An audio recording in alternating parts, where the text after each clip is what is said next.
And I was just going to say a few minutes ago, when you look at how these archons are described, they're just like the reptilians that I've been writing about for years, in terms of their computer-like structured to the point of obsession society, which absolutely knows its hierarchical place. Every level knows its hierarchical place in it, and it's very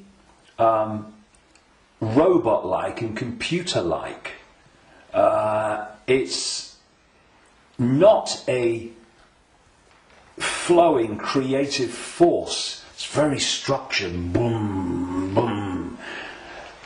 And that's how the archons are described. They have no compassion, no yes, I mean, empathy. The only one time I've taken psychoactive drugs in my life was in 2003 in a rainforest in Brazil, when I took a rainforest potion called ayahuasca.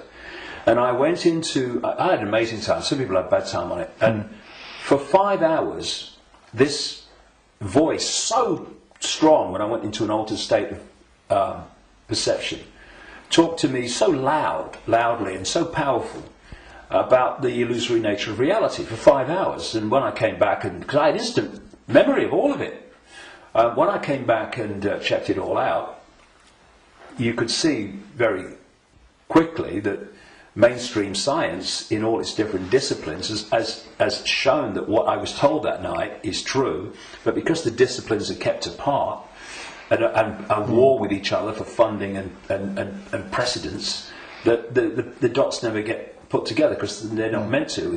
We're not supposed to know what reality we are experiencing. It gives us too much power once we know.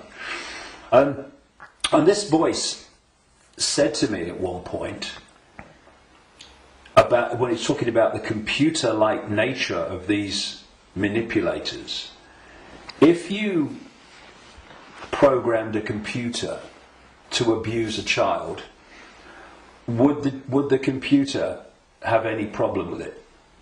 No. Why? Because it would just decode the data and act in line with the data, the software program. And this reptilian force is very much like that. Very structured, very predictable. And interestingly, because most people don't realise this, but one of the most important parts of the human brain in terms of human behaviour and response and reaction to situations is called the reptilian brain, or the R complex. And when you look at the traits of the reptilian brain within the human brain, of course other parts of the brain balance that out, or should do, but when you have more reptilian genetics, those traits of the reptilian brain are obviously more extreme and more pronounced. And one of this is mainstream science, one of the key traits of the reptilian brain is obsessive ritualistic behaviour. And what is ritualistic behaviour? It's following the same pattern, day after day, week after week, repeating repetitious behaviour. Now, this is robotic, and so you've got the reptilians described in those terms, the archons described in those terms, etc. And these forces are different expressions and names for the same thing. Now, one of the manifestations of this network of bloodlines that represent this archonic reptilian force within human society is the royal families going back to the ancient world, and the aristocratic families that surround them. Why? Because where did the idea that certain bloodlines should be king or queen of a people, and you have this hierarchy because this is the other thing about reptilian genetics and the reptilian brain. It's obsessed with hierarchical structures of power. Look at our world.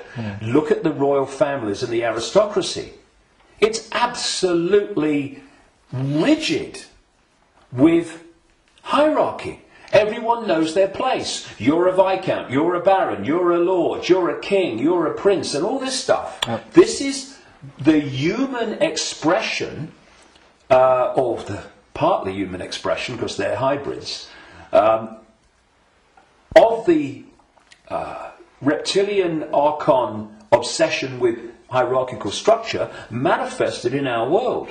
Because what they're doing is bringing that archonic reptilian reality into our world and making our world like theirs, more and more and more. Now, we have this thing, of course, going way back, which goes under the title of things like the divine right to rule. And what is that? That's the right to rule because of your bloodline, because of your DNA. And we have the ancient emperors of China claiming the right to be the ruler because of their descendants from the serpent gods. And the association between the serpent and the snake with royalty and royal families and royal bloodlines, just follow it back. And so you look at these royal bloodlines that have come through, because what happened is that there came a time when the human population started to reject overt, in-your-face dictatorship from royal bloodline. And that you had that move where this force, not entirely, not least in Britain, moved into what I call the dark suit professions of banking and business and all the rest of it. And politics, and have gone on manipulating from that point of view. But some of them survived, like the British royal family.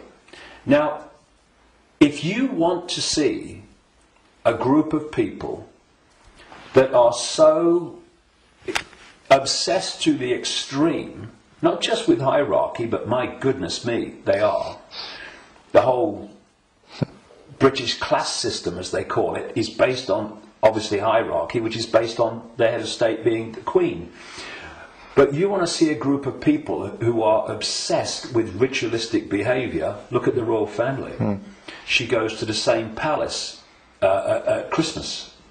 She goes to the same palace in the summer. She goes to the same palace in the spring, and so on. And if you look at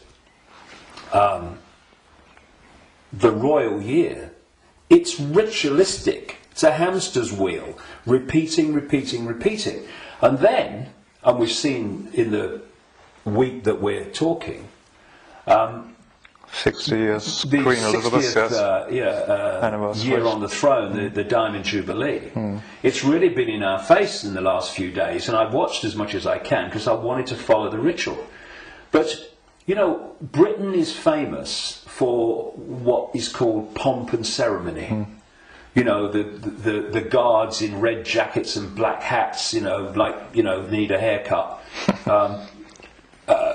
marching up, changing of the guard, and then you've got people in breeches and all this stuff. It's unbelievable. But it's not pomp and ceremony. It is ritual, repeating ritual. So if, you know, I'm saying, and I've said for years and years and years, I've been saying it this week, as this has unfolded, that the British royal family, and the royal families of Europe too, but the British royal family is an expression of this hybrid bloodline which represents these other dimensional forces within human society. And I've described how these other dimensional forces operate, their mentality, how they structured. And you look at the British royal family alone, and it's absolutely a mirror of the very traits that the Gnostics, etc., have spoken of in terms of this archonic other dimensional force.